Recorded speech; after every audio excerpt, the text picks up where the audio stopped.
Nothing quite drives our values home like the holiday season and a global pandemic. As we are spending more time at home and experiencing less of the luxuries life previously had to offer, our core values become a bit more focused in the face of adversity. But do we walk the walk? Is what we say we value actually aligned with what we prioritize? Today, we welcome the mind and perspective of Rochester, New York rocker, singer-songwriter Brian Lindsay to discuss the impact our values have on our personal and professional lives. I'm Amanda Ashley. This is episode 72, Values.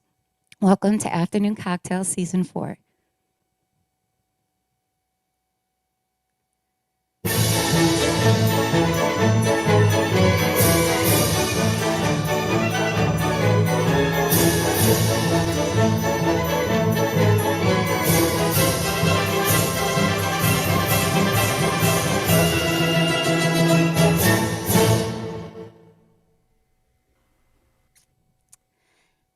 Mr. Brian Lindsay, how are you, my friend? Welcome to Afternoon Cocktail.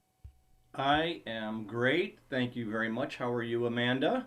Oh, so good. It's really nice to spend our afternoon together, at least to start my afternoon this way. So, Absolutely. what are you going to perform for us? Well, I'm going to start with a new song on the upcoming record, due out in 2021, hopefully early 2021. This is a song called Love Lives Here.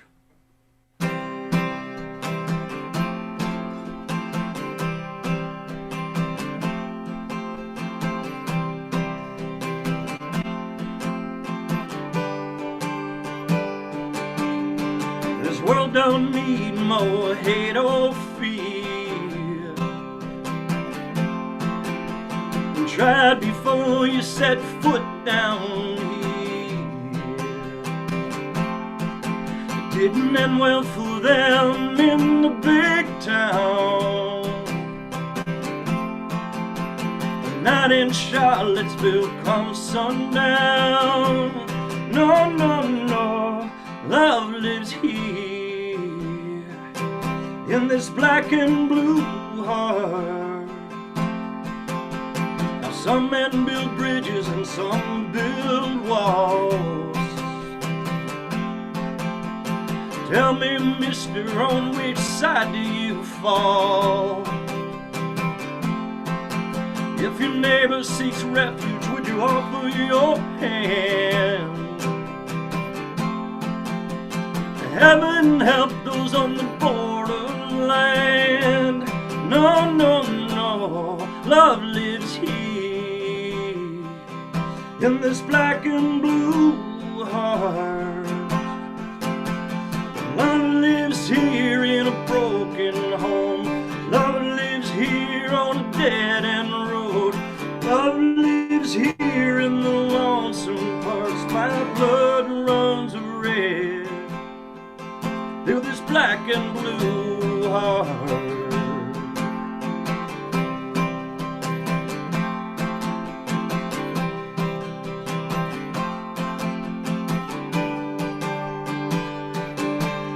Ain't no such thing as a perfect woman or man. You know what I'm saying and where I stand.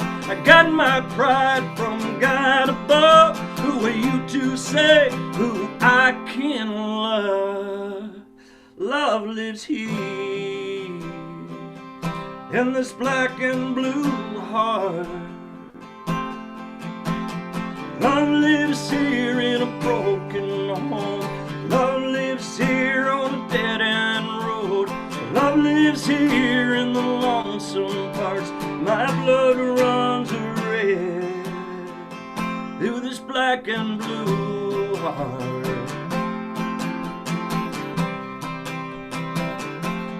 Love lives here in this black and blue heart. In this black and blue heart. In this black and blue heart.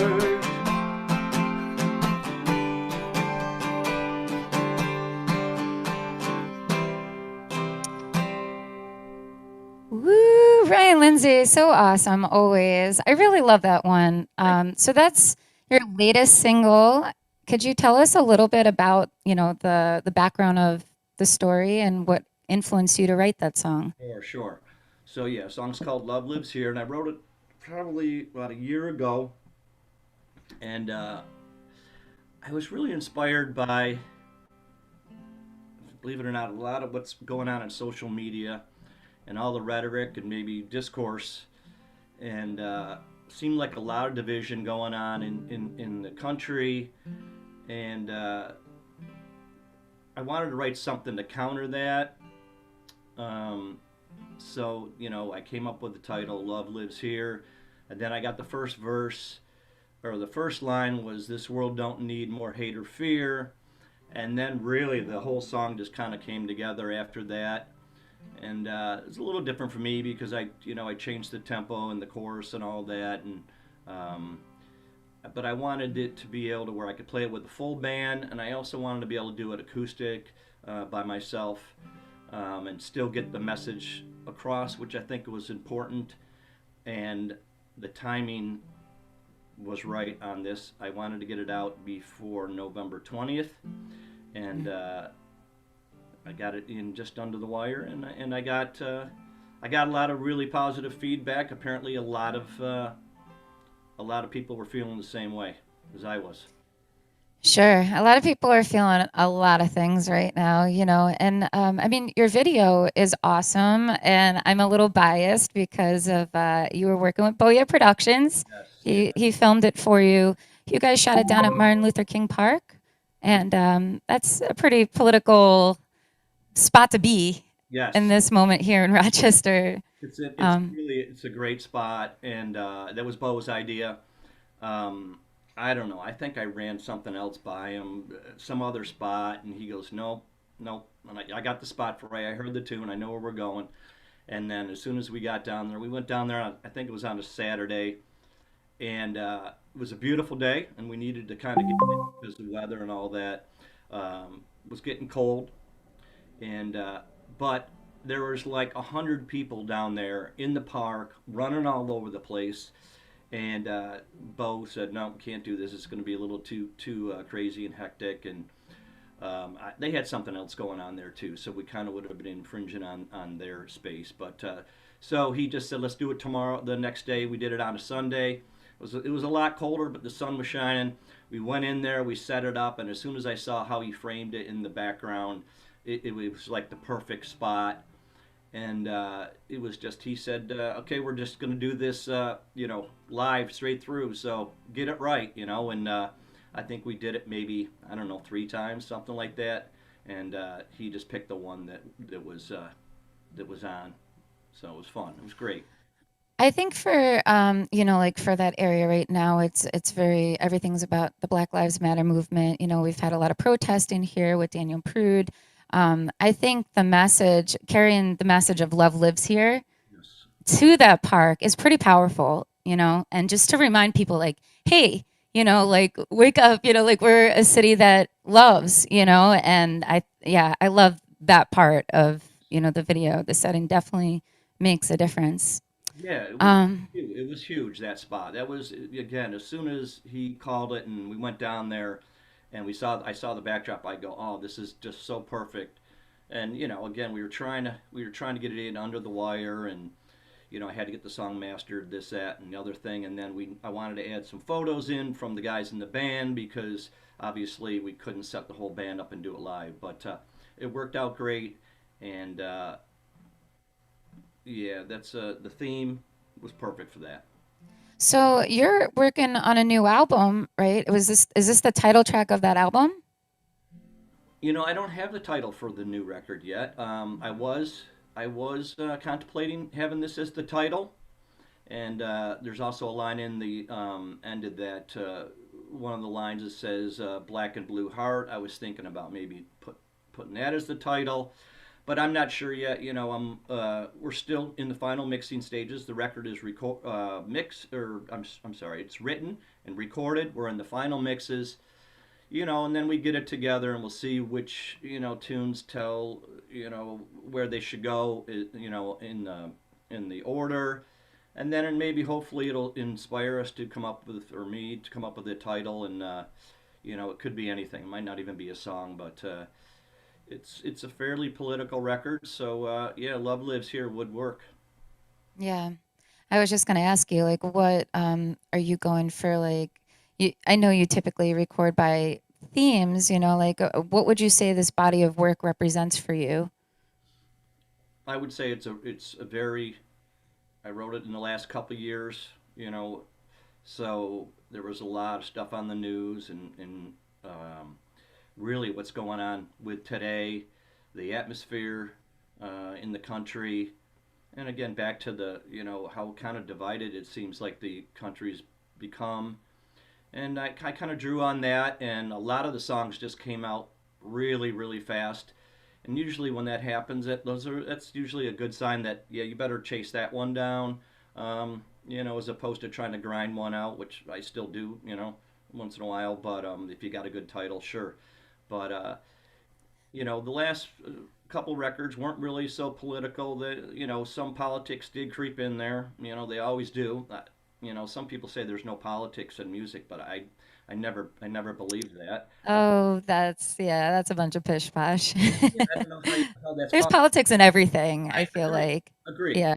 So I put it. I think I just maybe wore it a little bit on my more on my sleeve this time, and we'll see how it goes. We'll see what kind of feedback and all that.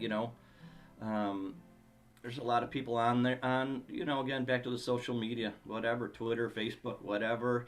Um, you Yeah, know, Brian, could you tell us more about, like, I know you and I had spoken quite a bit about collaborating, and how, like, this time period kind of, although it's been slow, like, performance wise and not what we expected, it's been a good time to collaborate. And a lot of this record, you were saying you've actually collaborated with musicians virtually. Could you tell our audience a little bit about that? I would love to. Yeah. Um, I've probably got 6 or 8 of musicians around Rochester on this record. And I also did some collaborating across the country. A good friend of mine, John Kelly, was in Austin. Um, Another good friend of mine, Alan Whitney, is in Buffalo. So I went back and forth with both of those guys, and it was different than again getting together in the same room, which is what I'm normally used to doing, and just a lot of phone calls, a lot of stuff, messages back and forth, writes and rewrites. But it was very fruitful, I think, and I guess the proof will be once the record comes out. But yeah, that was huge this time, and then again, so many local guys that I could name them all, but I guess I won't. But and you would know them all. A lot of piano players and that I reached out to ask them to play on the tracks, and they were gracious, and they turned they turned the tune around, each tune around like in within a week, which is crazy, and um, it's really rewarding to see what other people could bring to your music. It adds a whole dimension, and sometimes it kind of makes me want to like, geez, maybe I should rewrite this. Those guys added such a cool part. Maybe I better rewrite this. But you can't kind of go down that rabbit hole because, then you're going to spend a lot of time wasting time. But yeah, I'm really happy. We have an awesome music community here in upstate New York, and you can just reach out to anybody and everybody pretty much now has an ability to record at home, and you send a file and they send back with their part, and you're just like, oh, that's beautiful. It's so great. Thank you. It's Sure. Do yeah. you, I think it's always really fun. Like, I'm actually in the process of this right now. Paul, if you're still watching, I just peeked at my phone and I saw Paul Farrell. He had said hello, but him and I have been collaborating. We've actually never met, but he friended me on Facebook, and I checked out a link that he posted to his website and started listening to his music. And he's a producer and he's incredible. He's from England. And I'm like, I really like what he does with the music, that the music he's producing. So I wrote him an email and I was like, hey, like, if I recorded one of my tracks, would you, and I just like sent it to you, could you have some fun with this? And could we see if like we have a connection? So it's kind of fun to be able to do that, at this time. Like, I feel like that's one of the benefits, collaborating and letting people open their minds and free their creativity, like kind of just set it free. Yeah, I agree. And a lot of the guys that worked on the record, they instantly text me back or call me and they say, "All right, well, I hear this band or I hear this guy or that girl, this or that and other thing, and you want me to try to do it like that?" And I said, "Nope, I want you to do it exactly how you want to do it. I want Hmm. I That's the want best. I want you, your soul, your spirit on here. Send me back that. I'm not telling you anything to play." So, and it worked so far so good. Yeah, I've had luck with that. I mean, Beau and Joe are incredible. Like I'm really privileged to work with them for as long as I've had. But yeah, like I definitely feel like I was saying with um, collaborating. It's sometimes you need more perspective than just yourself. Right. Like I'm not masterful. I could play piano very well, but I'm not masterful at bass or guitar. Like I would never say I'm masterful at guitar. There are people that could write better and that would have better ideas. So if you open yourself to that as a songwriter, the direction your song can take willingly and organically could be really an amazing thing to watch unfold. Yes. And you learn, you're learning. I always say, whenever you get together with someone and write or what have you, play, perform, almost every time you learn something, about, how they approach their craft or what have you. So, as you go along, you try to you take a little bit from this guy, a little bit from that guy, and put it in your own toolbox, as they say, and carry that with you. Definitely. I think there's so much we could learn from each other, musically, but as human beings too, like just, yeah, there's so much knowledge to intake. Yeah. Brian, how do you feel your writings evolved over the years and what direction do you see yourself moving in? Yeah. So, when you're first starting out, maybe a teenager or whatever, in early 20s or what have you, it's, at least for me, it was all, uh, songs about girls, you know, or breakup songs, or those seemed like the easiest ones to write, And but at some point in time, you kind of gotta realize, look how much more stuff is out there that you can write about. Um, so I tried, with every record to expand that, try to write something that I wouldn't ever write about, um, and just try to stretch and try to take it further and maybe grow a little bit, um, and see where it can take you. And that's my plan going forward too. Again, I really love playing with all these different people, and um, I always say when you get together and you learn something, that's a win right there. You already won something, and I think that's my plan. I feel like I'm in the middle of my whole thing, So, I hope there's another 5 records in me somewhere. Oh, I don't doubt it. This is going to be your fourth or your fifth album? Uh, I Your guess. fifth, right? Well, if you count, I made a record, an actual record, one of those plastic black things that you put on a turntable. If you count that, yeah, we're at 5. But I also did. There was a period between making records and when the CDs came out. Cassettes were like the big thing, right? So I Yeah. even put a couple cassettes out. I don't know, with 6 or 8 tunes on it. So I guess if you add them all up, I'm probably on like maybe record 6 or so by now. But um, yeah. So, Brian, today's theme is value. How does what you value in life translate to the music that you create? Well, I would say, especially in the time that we're living in right now, um, I see a lot of people that their values don't align with mine, and I see a lot of people that their values do align with mine, and then a lot of them are friends, and so my hope is going forward that you know I can spend more time with the people that have the same values that I do. and maybe spend less time with that don't. I think it's imperative to do that just because you can grow more as a person, and you know, whether it's writing songs or whatever, or just being a general good person. Um, I'm going to try to align with people going forward when we come out the other end of this thing, you know, and work with people that their values are similar to mine.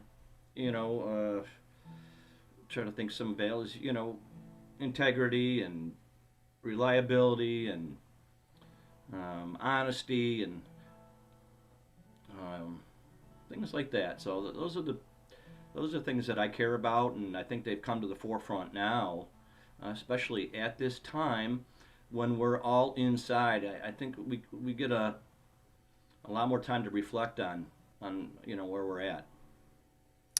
Do you think that maybe so I mean, I know what you mean with social media, during this whole political term has definitely taken a turn, I think for the worse in a lot of ways. But I do you believe that the people that you were intermingling with before that you're saying that, you know, you don't feel like your values are aligned with, do you think you were intermingling with them just because they've disclosed more information with themselves, that's what's kind of been the turnoff, or you? I don't know. Like, I guess I don't really know what I'm trying to say. I think, never mind. No, no, I think I get your question. Um, Do you, I think I'm like I lost myself somewhere, but um, yeah, I just you know, there's a lot of friends, and you know, I guess Facebook or whatever, and you just these are your friends, and you see some of the posts that they put out there, and you're thinking, wow, I never really knew that about him or her, and you know, you kind of get a bad feeling about where they're coming from, and it's not even just their political, you know, point of view. Some of it gets pretty, you know, nasty and all that, and it makes you pause and kind of go, you know, I guess I didn't really know that person as well as I thought I did. mm, Um, it's like the reveal of character truly is coming out in some of these heated moments. colors are coming out, and even some really good friends that I've had for a long time. Um, and but the way that the times that we're in now, it seems like it's just like it's out there and it's in your face, you know. And I guess I do maybe probably spend a lot of too much time on Twitter and too much time on Facebook, and you can get sucked into that a little bit. Hmm. And I think you know, I think there's a time when it's good to know what's going on. Watch the news. Watch all the news. And there's a time when you don't want to get into it too much because uh, being home and cooped up and all that, it can mess with your you know frame of mind, and I think you know depression, things like that can definitely happen. Yeah, definitely.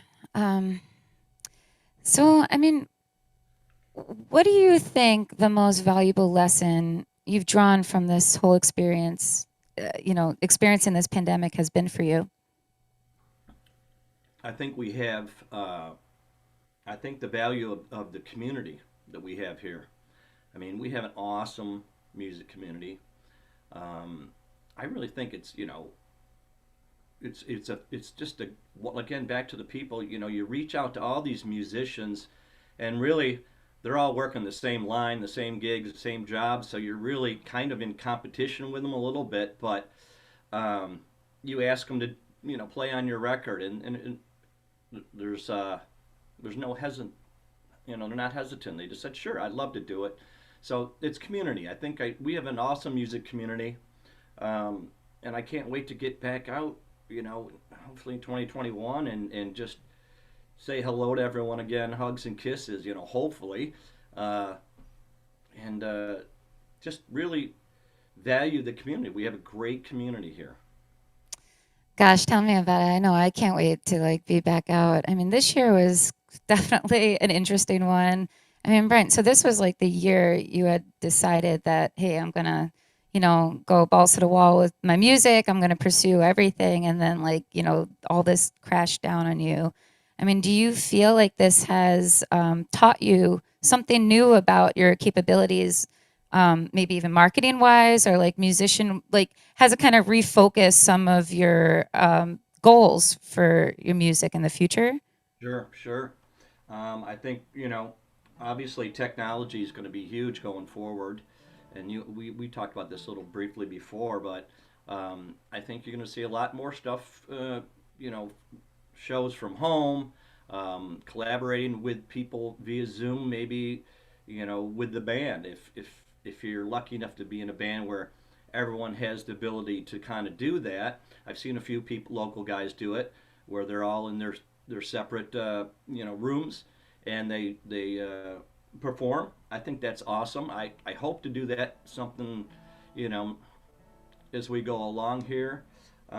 Right now, it's still for some of the older guys. Some of this technology is still kind of a trip for them, and it takes a little bit more coaxing um, than you want to do. You want to just make music, but I see that definitely going forward. Marketing, absolutely, and yeah, I spend a lot more time on the computer, figuring out how I can reach out to more people um, from my couch, as opposed to out seeing them in the clubs and all that every time. But I think this is going to help us going forward. I think we can only learn and grow from it. Mm-hmm. And then add that to back when we can perform again. Obviously, I get to practice. You get to practice a lot more, and you get to write a lot more. So Yeah. I'm so curious to see what this means for the future of music. I had mentioned this last night during our sound check, but like I think about it, because obviously we're making human advancements, within technology in the medical field, but when you think about like the 60s and the 70s, the advancements we make and like how music shifts, from genres to what becomes popular, like pop culture, what develops in that time. I'm curious to see like what this time period means, if maybe this will spark more singer songwriters to become more focal again, since people are just recording, self recording, and since they're apart from their band members, like I wonder if this will kind of spark a revival of like almost folk type music. yeah, Uh, it'll be interesting to I, see. I think you're right on point with that. Absolutely. Um, I think there's also ways where people that do more of the electronic stuff and all that. I think they're going to have to find a way to do their thing, as well. But maybe some new genres coming out of the other end of this would be kind of cool. Um, some kind of mixes between singer songwriters and then people that you know maybe more on the electronic side or stuff like that. But I think you're going to see a lot of um, different experiments going on and different sounds. I'm all for the more singer songwriter stuff, because that's what I do. And but it's very interesting, and I'm looking forward to see what everyone does going forward. Yeah, definitely. I wonder like what this means. Like, I mean, obviously like concert venues are in jeopardy for a while. Like, could you imagine what it's going to be like to go back to your next like big concert? Like I mean, everybody masked, but what does it mean like for social distancing? Because even with a vaccination in place, we're still going to have to practice some precaution, right? So things are going to look different no matter what. I wonder what that means for like how that also translates to clubs, So all these people that are creating EDM type music, there's going to still be listeners there, obviously, like people are drawn to genres and have their own followings. But for those club goers, for people to exercise that energy that music kind of um, sparks within them, it's going to be different. You can't like really exercise it that way anymore. I don't think you're going to see a mosh pit for a while. No, that too. Do you think those people really care though? Like I maybe they're like, "Oh, whatever," they just want to throw Uh, themselves into each other. yeah, I don't know. I think you're gonna certain clubs, just for the size of the clubs, are going to be a little bit restricted how many people they can have. I think you're going to see yeah, a lot of different rules and things of that. Again, you're going to still have to be very cognizant of you know, sharing things with other people. You know, even microphones, this, that, and the other thing on stage. Um, but we'll see. You know, and then back to the big concerts.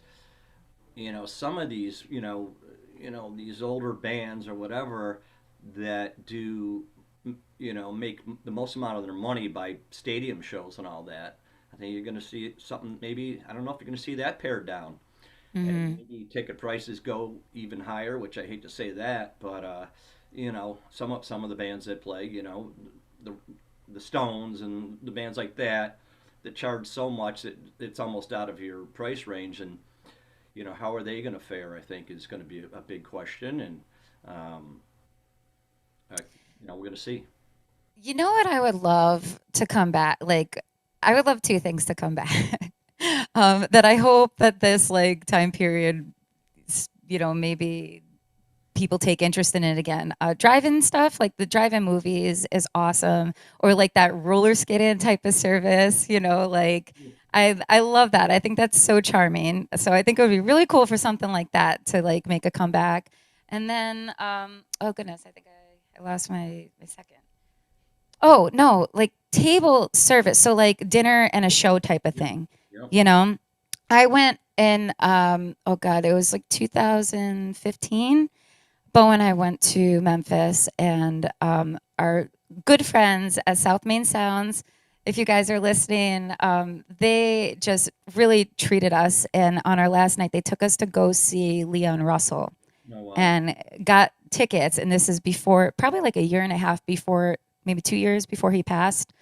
And it was so freaking cool. He Yeah. like literally walked by me, and he had his like cane, just like drops his cane and sits at the keyboard, plops down, and is just going like crazy. It was awesome. So awesome. Yeah. But this venue that we were at, it was a very big venue. It was called Lafayette's, I believe, and huge. It was just classy. Like it kind of had that old like throwback to, you're watching somebody on stage, but people are having dinner and they're just like they're casually dressed, but like still looking nice and Yeah. there for the show kind I of love that. thing. I I love love that too. Yeah, I think the closest thing we had to hear like that is before it was Montage, and I can't remember the name of the place, but they did a similar type things where it was really classy. You had your tables and you're spaced out and all that, but tablecloths and maybe candles or whatever. Um, I'm trying to think of who I saw there. I think it might have been Steve Forbert, and yeah, my friend Alan Whitney opened up for him, and it was really cool, really classy, and really nice. And you're right there. You're like in a living room, but people are serving you your cocktails, and the vibe is just so wonderful. And back to the drive-in thing, I did. I think I played. I think the band played like 4 shows this summer, and then it kind of slowed. Everyone said stop again, but we did Yeah. one of those drive-in shows down in Fanatics? I know yeah, they were doing. yeah, Yeah. yeah. I I think always wanted to go to one. I never like made any of them, it but was really cool. It was really cool. So they had built the stage outside, and then you pull all these people pulling in their cars, and it's a little weird because after you play a tune, they honk their horns as opposed to clap. And a few people are sitting outside too. The day we played, of course, it was like 95 degrees, um, but it was cool, and it was very different. And but I think that's it. I think you're right on that. I think the drive-in idea is really cool. I think both of those, and then the more intimate and you know up close and personal shows are going to be big too. yeah, it would be so cool to bring back like that, even that loungy. Like I could either direction go to like the loungy type feel or the 50s type feel, And I think if people get creative and remain as innovative as we all have to be in these moments, like I encourage any of you who have this idea to make it happen, because Yeah. it would be awesome for us musicians to be able to perform with that. Brian, what are your plans for the holiday? Do you, I mean, so holidays are, a good time to practice your values and, to spend a time with your loved ones. What does this time look like for you? So yeah, my wife Michelle, she's downstairs decorating the tree right now. So I can't wait to see that when I get down there. But we're not going to visit family and all that this year. You know, so it's going to be a little different. Um, and not going to see really any friends, and obviously that's going to be different too. And so I don't know, maybe some Zoom. Maybe we'll do some Zooming and you know, uh, a lot of phone calls and all that. It's not going to be the same where everyone gets together. Um, but I What think, is it normally like? Do you have a big family? yeah, a pretty big family, and I go visit, my brothers or Michelle's brother, and or vice versa. Um, and both our parents, Michelle's and my parents, have passed away, so that's not really going to come into play. But definitely won't see your brothers and things of that. So it's a little different. You definitely look forward to having a nice meal with them and exchange gifts or what have you. So, but not this year. So I think it's going to be a little different. But I have a good partner, and so I really enjoy spending time with her, and I'm really looking forward to doing that. Brian, how long you guys been married? You're putting me on the spot here. Uh oh. Uh, Get you in trouble? 2004. What is that? 16 years? Yeah, I think so. Yeah. That's awesome. I mean, I love you guys as a couple. Like I've been fortunate to get to know you over the years on a personal level, and um, yeah, I really love that you both enjoy your lives together. It's very sweet to see, and that she's so supportive of your music. Um, I mean, I know you guys did a lot of traveling, and that means a lot to you. And it looks like it just looks like you guys have a lot of fun. So it's awesome. We do. She's a definitely a good traveling companion. No doubt about it. Are you guys going crazy right now? Normally you're like cruising somewhere, right? Don't you? Yeah. Yeah. We've missed. I think we're on our third vacation's been postponed, so we do have one coming up. Well, I don't know. We don't. I don't know. So our wedding anniversary is in April. I'm hoping that maybe by then we see a little bit. As they say, light at the end of the tunnel. Maybe we can do that. But we've had a vacation booked for Jamaica for a while. We postponed it. I think this is our third time postponing it. So we still get online and do a little peek and at the place that we go to and dream. So I'm hoping that April we can look at doing that.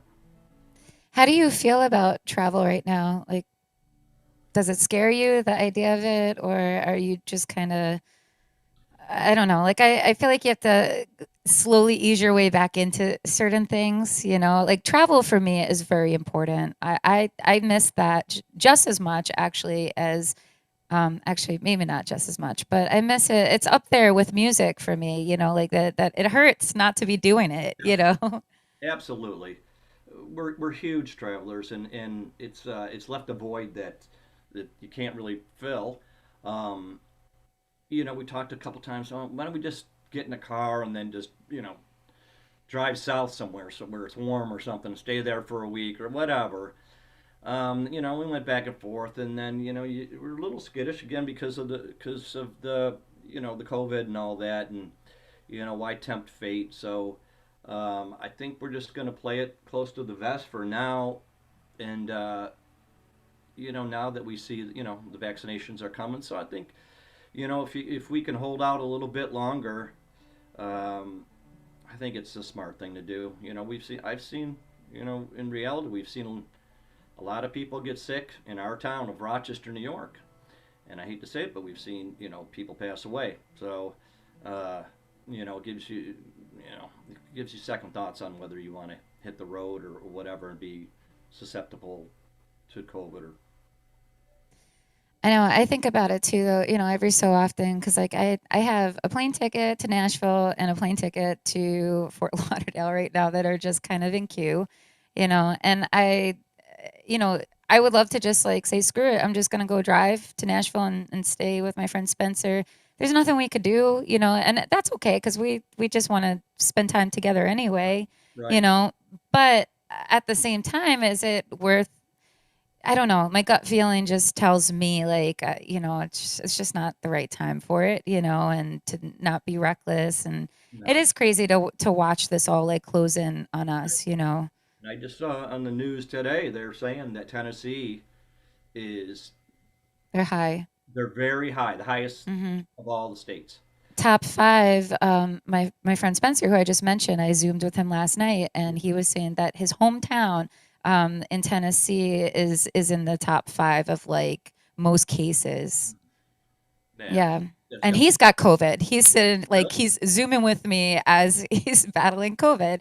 He Yeah. luckily has like, like he hasn't had the far end of the worst side of it, he's holding up okay and he'll be fine. But yeah, like it's like and then I found out a week ago that my cousins in Long Island have COVID. So it's like all of a sudden now it's like before it seems like, oh, this is you know, up until it starts like actually hitting your friends and your family, it sinks It's in. close. It's too close now. Yeah. Too close.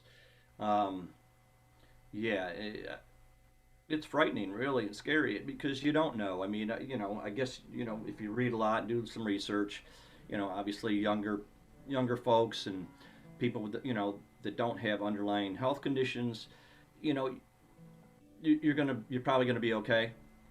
But it's a gamble, and I don't think it's just not worth the trip now.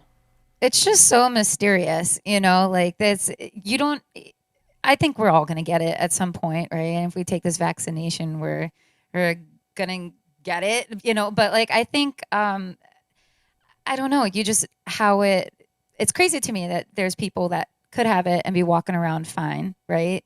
And Yep. then it's also crazy to me how like the variety of how it can affect people, like different people. It doesn't matter like what age, just, people could carry it so differently. And, for those that it's fatal, God, you hope to never see that in anybody you love. It's the unknown. I mean, there's still little kids getting in it, Yeah. and not making it, and teenagers or teenagers that or in your 20s, 30s, whatever, they go out, go to a party, and then bring it home to their parents or their grandparents, and that's what really is shocking, And who wants to do that, Um, so Brian, if you have the megaphone to share one message with your followers, what would it be? What's the most important message you'd like to get across? I can't wait to see them when we come out on the other side of this. Um, you know, I would say, I don't want to sound cliche, but keep the faith. There is light at the end of the tunnel, and I would say, the people at home, count your blessings. If you're doing okay, you know, you're doing okay. There's a lot of people right now. It probably could be your neighbors, whatever, that are not doing okay.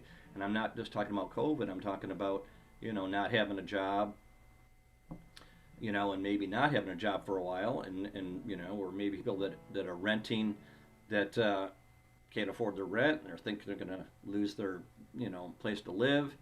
I would say, try to stay focused. Um, Send a message to Washington to tell them to please get this relief package out quick. Mm. But I think help is on the way. I feel more positive, now in the fact that we have a new president. I think it's a fresh start. So, and from what I've seen, what's happening now, I feel much better how it's gonna play out here in the next few months. Yeah, here's to hoping. Brian, so what does 2021 look like for you? What's your vision for yourself? Well, I got a whole record that's sitting in my back pocket that I would really like to bust out. Um, it's kind of hard sitting on something that you've had done for a while. Um, I had this recorded last January and February, except for some of the final vocals, some of the lead guitars, and then some stuff with my friends where I want them to play, parts, piano, what have you. But it's all done. We're in the final mixes right now. I've just got to approve them and then master. Um, I certainly could have done it and released it this year, but I'm not sure the point of that because you can't really perform behind it. Mm. Um, so, after talking to a lot of people that are in the same position that I'm in, they have a record. A lot of that seems like the general consensus was sit on it, keep writing, maybe record more, and then hopefully, again, 2021, we can get out there and play live. Because that's what you write for. I like doing the singles and getting them on the internet and share them that way. But it doesn't really match playing a song that you've written and you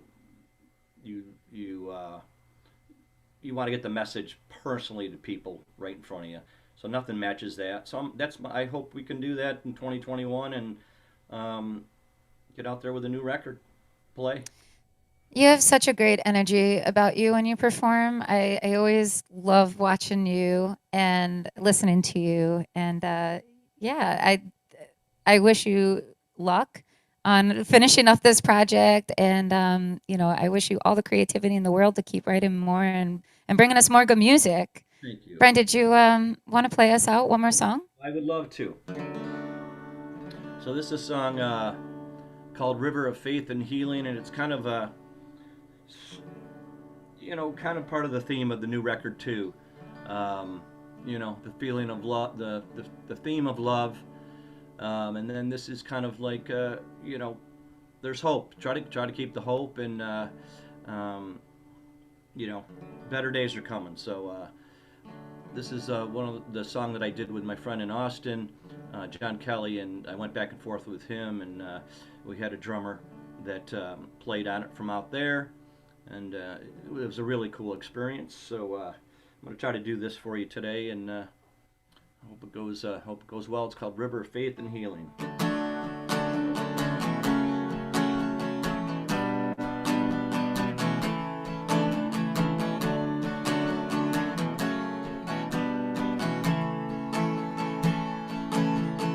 When I heard the news about you, my friend, tears filled my eyes, and it all came back again. I've been there too. I can help you tonight. Let me be the one that shines a guiding light. There's a river of faith and healing. Let it wash your soul clean through. We can bathe in these waters that were born anew. There's a river of faith and healing.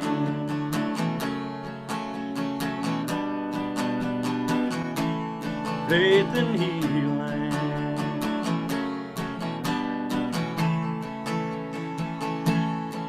Your path may be long and it may be less traveled. Hold tight to faith like armor in battle. Let in God's light and know the righteous truth. Have mercy on the one that's fortunate than you. There's a river of faith and healing. Let it wash your soul clean through. We can bathe in these waters till we're born anew.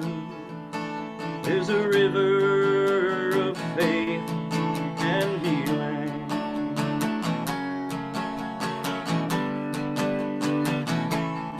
faith and healing.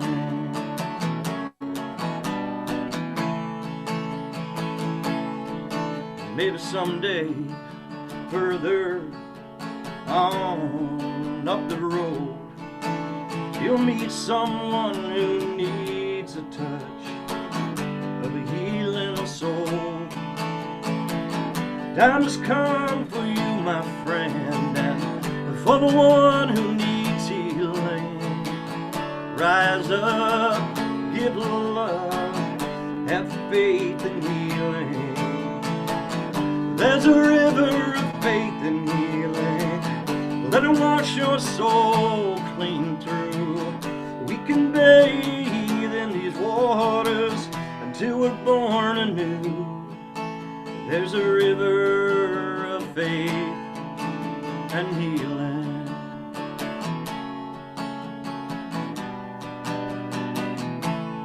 Faith and healing.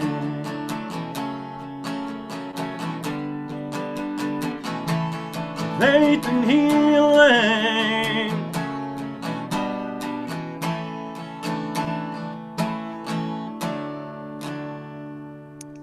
Mr. Brian Lindsay, I love that one. That's great. Thank you so much for sharing your music and your time, and for for chatting with me this afternoon. It was really awesome to have you. It was all mine. I thank you so much for inviting me to do this. Oh, of course. It's my pleasure. Brian, tell our audience where they could be directed to your music. Yeah, absolutely. So brianlindsay.net is my main website, but I'm on all the all the social media. Facebook, Brian Lindsay Band. Twitter is B Lindsay Music. Instagram, Brian Lindsay. And all the other ones, the band camps and all that. They're just Google the name or whatever and put Bandcamp in, you'll find it, or what have you. Pandora, Spotify, all of them. They're all out there. Please find me. Come say hello. Go find him. Go right now. Actually, wait a minute, because I still have my point to make. All right. Today's theme is value. Many of us throw the word value around and really don't understand how important our values actually are to us. Check in with yourself to assess whether or not your core values are complemented by your actions. I remind you all this, as I so often have to do the same for myself. Think about it. We may all know too well the business professional who says he values his employees but does nothing to show his appreciation, or the woman who values her children but often puts work before them, or the man who values his friendships but never goes out of his way to pick up the phone, visit, or show that he cares. How is it that we are all so conditioned to take what we value for granted? It's not until what seemed forever present is gone, or those who have always forgave become less forgiving, that we realize how reckless we were with the people, the places, and the things that mattered most to us. When we are living out of alignment with our values, our level of fulfillment suffers. Now that life's fast track has come to a screeching halt, and that the effects of the global pandemic are settling in nicely, take a moment to reprioritize and to make the conscious effort to live up to the values that you state. There's so much that we can all learn from each other and from this experience. It is up to us to choose how we delegate our future here forward based on the impact we feel in this present moment. So say as you do, and allow your values to hold you accountable every step of the way. Mad ups to Beau Production. Thank you to our local sponsors, Blades Catering, Rochester Woman Online, Chris Sirianni at IT Insights Rochester, and Bridgett Hoag of Empire Realty. Also shouty to our patron sponsors, James Farley of Northwestern Mutual, and to Maiden Voyage Studios. Afternoon Cocktail is now available on all podcasting networks, and all our previous video casts are archived at our YouTube page, afternooncocktail.show. So please make sure that you subscribe and catch up on all 71 episodes worth of inspiration. We'll be back here this Monday with a fresh podcast. I wish you all a beautiful weekend. Be kind and keep spreading good energy. See ya.